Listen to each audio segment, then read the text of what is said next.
Какая особенность идет при строительстве зимой? Сокращается рабочий день и понижается температура атмосферная, поэтому работа идет медленнее по сути, ну и меньше по времени. И дом, который мы бы летом строили условно за 30 дней, зимой мы его построим не за 45, не меньше. Вот в этом особенность зимнего строительства. Какие особенности есть при строительстве весной и осенью? Часто это размывание дорог, слякоть.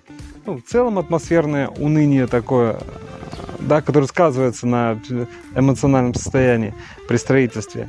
Частые дожди, тоже которые увеличивают процесс строительства дома. Брус может слегка посинеть, то есть грибок синева, она развивается. Конечно, мы все обрабатываем, но тем не менее есть такой факт.